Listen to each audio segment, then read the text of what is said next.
অনেকে শকুনের মতো নজর রেখেছে তৃণমূল কংগ্রেসের উপর। তৃণমূলকে ভাঙতে পারলে, তৃণমূলকে ক্ষতি করতে পারলে, তৃণমূলের দুর্বল করতে পারলে পশ্চিমবঙ্গ দখল করে নেওয়া যাবে। সেগুড়ে বালি 2036 অব্দি মুখ্যমন্ত্রী থাকবেন মমতা বন্দ্যোপাধ্যায়, তারপর মুখ্যমন্ত্রী হবেন অভিষেক বন্দ্যোপাধ্যায়। প্রিয় দর্শক, আমি শফিকুল ইসলাম এবং আপনারা দেখছেন আরামবাগ টিভি। দর্শক, গতকালকে হুগলির চুঁচুড়াতে এই মন্তব্য করেছেন তৃণমূল কংগ্রেসের মুখপাত্র কুণাল ঘোষ যে 36 পর্যন্ত রাজ্যের মুখ্যমন্ত্রী থাকবেন মমতা বন্দ্যোপাধ্যায় এবং তারপরে মুখ্যমন্ত্রী হবেন অভিষেক বন্দ্যোপাধ্যায়।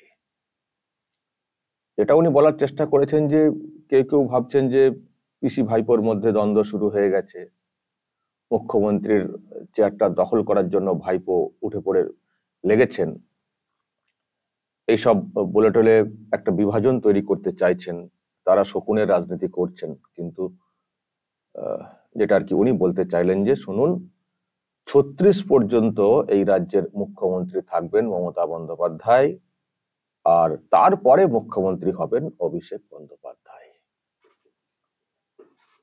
এখন দর্শক, আমি দেখছি এইসব নিয়ে অনেকে অনেক কথা বলছেন যে কত আশা, 36 আবার তারপরে। আবার দেখছিলাম কেউ কেউ বলছিলেন যে কেন 36-এ কেন থামলেন, বলতে পারতেন যে 46 তারপর, বা আমৃত্যু বলতে পারতেন, এটাও দেখছি কেউ কেউ বলছেন। মানে কুণাল ঘোষের আশা, মানে এই রাজ্যে শাসন কায়েম করে রাখার যে বিষয়টা, সেটা যে কত, সেটা আর কি শুনে অনেকে অনেক কথা বলেছেন, কটাক্ষ করেছেন, হাসাহাসি করেছেন। কিন্তু দর্শক, যেটা নিয়ে কেউ কিছু বলছেন না, আমি শুধু সেই অ্যাঙ্গেলটা একটু হাইলাইট করতে চাই। বাকি তো আপনারা শুনেছেন, যেটা মানে ওই যেগুলো বলছিলাম ওগুলো তো আগে আপনারা শুনেছেন। আমি যেটা দর্শক বুঝলাম কুণাল ঘোষের কথা থেকে, যে তার মানে এটুকু পরিষ্কার, তাদের নেত্রী আর পিএম হবেন না, এটা তৃণমূল কংগ্রেসও বিশ্বাস করে নিয়েছে। এটা পরিষ্কার। 2036 পর্যন্ত যদি সিএমই থাকেন তো পিএম কবে হবেন? এবং তারপর অভিষেক সিএম হবেন, তাহলে পিএম প্রধানমন্ত্রী তাহলে কবে হবেন? তার মানে এটুকু পরিষ্কার যে তৃণমূল কংগ্রেসও ধরে নিয়েছে যে দিদি আর পিএম হবেন না, হতে পারবেন না। সুতরাং এই রাজ্যেই গুতগুতি করতে হবে পিসি ভাইপোর মধ্যে, বা এই সিএম এর চেয়ার দখল করে রাখতে হবে। পিএম হওয়ার 2036 পর্যন্ত যদি মমতা বন্দ্যোপাধ্যায়কে যদি সিএম রাখার স্বপ্ন দেখেন কুণাল ঘোষরা, আর তার মানে তাদের পিএম হবার আর কোনো স্বপ্নই নেই, স্বপ্ন ভেঙে চুরমার। বা পক্ষান্তরে এটাও হয়তো জানি না, হয়তো ভেবে নিয়েছেন যে তার মানে 2036 পর্যন্ত সেন্টারে বিজেপি থাকবে, তাদের জোট ঘোট কিছু আসবে না, করতে পারবে না। মানে এটাও কিন্তু পরিষ্কার কুণাল ঘোষের কথা অনুযায়ী। তা নাহলে তো বলতেন যে যতদিন না পিএম হচ্ছেন মমতা বন্দ্যোপাধ্যায়, ততদিন অভিষেক বন্দ্যোপাধ্যায় সিএম এর চেয়ারে বসবেন না, বা উনি পিএম হবেন, সেই চেয়ারটা ফাঁকা হলে অভিষেক বন্দ্যোপাধ্যায় বসবেন। সেটা বললে একটা মানে দাঁড়াতো, মানে ওই আর কি আশা এখনো আছে দাঁড়াতো। কিন্তু উনি যেটা পরিষ্কার করে দিলেন যে 2036 পর্যন্ত সিএম থাকবেন মমতা বন্দ্যোপাধ্যায়, তারপর অভিষেক বন্দ্যোপাধ্যায়। তার মানে ওই রাজ্যেই গতগতি, সেন্টারের দিকে তাদের আর কোনো মানে আর স্বপ্ন নেই, সেই স্বপ্ন ভেঙে চুরমার হয়ে গেছে। মানে মোদি ঝড়ে দিদির পিএম হওয়ার স্বপ্ন চুরমার, কুণালের কথাই সেটা পরিষ্কার। এটা দেখছি কেউ আলোচনা করছেন না, আমি সেই জন্য আপনাদের সামনে আনলাম আর কি বিষয়টা। আজকে কালকের ঘটনা আজকে আনলাম, যে তার মানে হাল ছেড়ে দিয়েছে তৃণমূল কংগ্রেস। তবে হাল ছেড়ে দেওয়ারই কথা, একটু বেশি স্বপ্ন দেখে ফেলছিল তৃণমূল কংগ্রেস। ওই চেয়ারে দিদি কি চাই, পিএম এর চেয়ারে দিদি কি চাই, বাংলার মেয়ে হবেন প্রধানমন্ত্রী, খুব আবেগ তৈরি করার চেষ্টা হয়েছিল। কিন্তু ওনারা বুঝে গেছেন, প্রথমত রাজ্যের বাইরে লড়তে গিয়ে বুঝে গেছেন, গোয়াতে, ত্রিপুরাতে, মেঘালয়ে এসব জায়গায় লড়তে গিয়ে বুঝে গেছেন ঝামাখাসার রেজাল্ট, প্রচুর খরচ, একটা মানুষও মানে সে অর্থে আর কি সব জামানত জব্দ হয়ে যাওয়ার মতো পরিস্থিতি তৈরি হয়েছিল। আপনারা জানেন ত্রিপুরাতে কি হয়েছিল, গ্রহণ করেননি। ত্রিপুরার মতো রাজ্য যেখানে বাংলা ভাষায় এত মানুষ কথা বলেন, সেখানেও মানে গ্রহণ করেননি। তারা বুঝে গেছেন যে আমাদের দলটার রাজ্যের বাইরে কোনো অস্তিত্ব নেই, কেউ নিচ্ছেন না, কেউ মানছেন না। এবং দেখেওছেন আপনারা, ন্যাশনাল পার্টি থেকে রিজিওনাল পার্টি হয়ে গেছে, আঞ্চলিক দলে চলে এসছে। ফলে এখন গৃহবন্দী কার্যত বলা যায় এই দলটা বাংলাতে, নিজেদের দিক দিয়ে কিছু হবে না। এবার মাঝখানে চেষ্টা হয়েছিল যদি খানিকটা একটু বার্গেনিং করে, জোটের সঙ্গে বার্গেনিং করে, আমাদের নেত্রীকে আগে রাখতে হবে, আমাদের নেত্রীকে পিএম প্রজেক্ট করতে হবে, তবে আমরা মানে থাকবো। এটা প্রথম দিকে খুব বার্গেনিং করা হয়েছিল, মানে 21-এর ভোটের পরে। পরে দেখলেন যে ওই ফ্লপ খেয়ে গেল দলটা অন্যান্য রাজ্যে, তখন আবার সেখান থেকে খানিকটা পিছিয়ে পড়ে, মানে পাত্তা পাচ্ছিল না, আবার কংগ্রেসের পায়ে গিয়ে পড়ে। এখন আবার কংগ্রেস খানিকটা বেকায়দায় পড়েছে 3 রাজ্যের রেজাল্টে যা হয়েছে তাতে, এখন আবার ফোঁস দেখাতে শুরু করেছে। এই যে আবার গেছেন, দিদি গেছেন ওখানে জোটে, দেখবেন হয়তো ফোঁস দেখানো হবে, দিদির ভাইরা বলবেন আর কি আমাদের নেত্রীকে সামনে রাখতে হবে, একটু ফোঁস দেখানোর চেষ্টা হবে। কিন্তু ওই ফোঁস সবই নিজেদের মধ্যে গুতগুতি, এরকম করে গুতগুতি। কিন্তু এটুকু তৃণমূল কংগ্রেস পরিষ্কার করে দিয়েছে, মুখপাত্র যখন বলছে সেটা তো আমাদেরকে বিশ্বাস করতে হবে, যে মুখপাত্র এটুকু পরিষ্কার করে দিয়েছেন যে দিদি আর পিএম হবেন না, দিদি থেকে দিদিমা হয়ে যাবেন, আর পিএম হবেন না।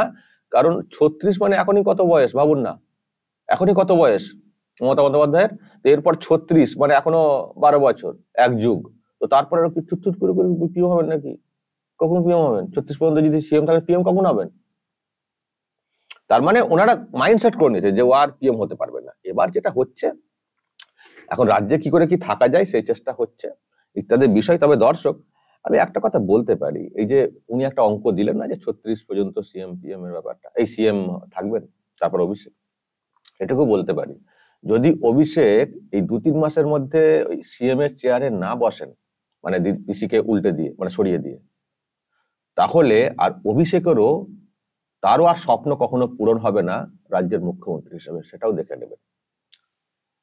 মানে যদি আমি আরেকটু যদি টাইম বাড়িয়েই বলি, যদি ধরা যায় যে 26-এই মানে নির্দিষ্ট সময়ে বিধানসভা নির্বাচন যদি ধরা যায়, তবে ওই সময়ের পর্যন্ত সরকারটা গড়াবে কিনা তার অনেক আবার ফ্যাক্টর আছে, সেটা 24-এর ভোটটার রেজাল্ট অনেকটা নির্ভর করবে। যদি সত্যি দেখা যায় যে 24-এ বিজেপির একটা বিরাট রেজাল্ট হয়ে গেল সেন্টারে এবং এখানে, তাহলে কিন্তু এই সরকারকে 26 পর্যন্ত কন্টিনিউ করা কিন্তু খুব মুশকিল আছে, একটা অংশ হয়তো ভেঙে যেতে পারে। তো এগুলো হচ্ছে কিন্তু সব বাট কিন্তু বাদ দিয়ে যদি আমরা 26 পর্যন্তই ধরি এই সরকারের মেয়াদকাল, তাহলে আমি আমি যেটা বললাম 1-2 মাসের মধ্যে না হলে, তাহলে 1-2 মাস আর বলছি না, এটুকু বলতে পারি যদি 26-এর মধ্যে ভাইপো যদি পিসিকে হটিয়ে ওই চেয়ারে বসতে না পারেন, তাহলে ভাইপোর আর কোনোদিন ওই স্বপ্ন পূরণ হবে না রাজ্যের মুখ্যমন্ত্রী হওয়ার।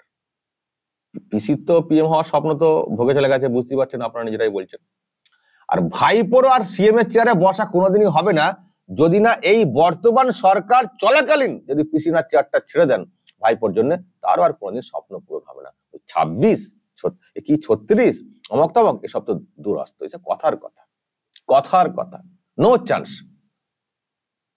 আর আমি তো আগেই বলেছি, এই দলটা যখন ক্ষমতা থেকে চলে যাবে, পার্টি অফিস খোলার লোক থাকবে না, দলটা উঠে যাবে। কারণ এটা দল নয়, এটা একটা ব্যক্তি মালিকানায় একটা আর কি কোম্পানি টাইপের, কালীঘাট বেশ। এখানে এর কোনো সংগঠন নয়। এদিকে বলছে আমার দলে বিরাট গণতন্ত্র, আবার বলবেন আমাদের নেত্রী শেষ কথা কেন হবে?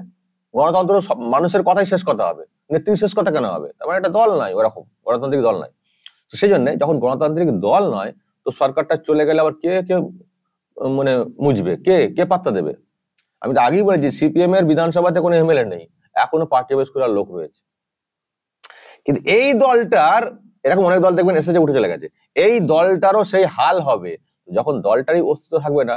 তো আবার হেরে যাওয়ার পরে আবার ফিরে এসে উনি মুখ্যমন্ত্রী চেয়ারে বসবেন, আর এত অভিযোগ, আমি তো জানি না মানে এই শাসনকালে ভাইপোর বিরুদ্ধে কি ব্যবস্থা হবে শেষ পর্যন্ত। কারণ একটা বিরাট প্রভাব তারা খাটাচ্ছেন, দেখতেই পাচ্ছেন। জাস্টিসের স্বামীকে বারবার তলব করে কিরকম ডিস্টার্ব করা হচ্ছে, দেখছেন তো। ফলে এই প্রভাব মানে এই সরকার থাকাকালীন জানি না কতটা কি ব্যবস্থা হবে ভাইপোর ক্ষেত্রে, কিন্তু ক্ষমতা চলে গেলে যদি বাংলার মানুষ ওই ক্ষমতার লাইনটা একবার ডিসকানেক্ট করে দেন, বেশি দিন লাগবে না ভিতরে ঢোকাতে। কারণ যে ধরনের অভিযোগ এসছে, এই ধরনের অভিযোগ থাকলে অন্যদেরকে ঢুকিয়ে দেওয়া হয়। বেশি দিন লাগবে না। ফলে আবার আবার স্বপ্ন কিসের থাকবে, কি করে বাঁচবেন সেটা তখন তাকে ভাবতে হবে। ক্ষমতা থেকে চলে গেলে, ক্ষমতা থাকাকালীনই কেড়ে কেড়ে করছে অবস্থা, আর ক্ষমতা চলে গেলে কি করে বাঁচবেন সেটা ঠিক করবেন, আবার সিএম আবার স্বপ্ন দেখবেন, সব চুরমার হয়ে যাবে। দর্শক দেখবেন আমাদের রাজ্যে এই পলিটিক্সে একটা একটা একটা ঐতিহাসিক কিছু ঘটবে, ঐতিহাসিক কিছু ঘটবে দর্শক, এই ব্যবস্থা নেওয়া ইত্যাদি ক্ষেত্রে, পতন থেকে সাম্রাজ্যের পতন। অনেক সময় হয় না, আস্তে আস্তে আস্তে আস্তে হারে, এই আস্তে আস্তে করে হারা নয়, হঠাৎ করে দেখবেন লাইট অফ হয়ে গেছে, মানে কিছু একটা ঘটবে হঠাৎ করে। কারণ যেভাবে এই সরকার চলছে, যেভাবে এই শাসক চলছে, এ মানে নর্মাল সিস্টেমে ফেড আউট ভাবে হবে না, এ হঠাৎ করে আচানক কিছু একটা ঘটে যাবে, আচানক সকালে উঠে দেখবেন হয়ে গেছে, এরকম কিছু একটা ঘটবে। আর 26-এ তো ঘটবেই, সেটা মোটামুটি আন্দাজ করাই যাচ্ছে দর্শক। ফলে এটুকু পরিষ্কার যেটা কুণাল ঘোষ বললেন আজকে, কুণাল ঘোষ যেটা বললেন যে তাতে পরিষ্কার যে পিএম হওয়ার স্বপ্ন দিদির চটকে গেছে।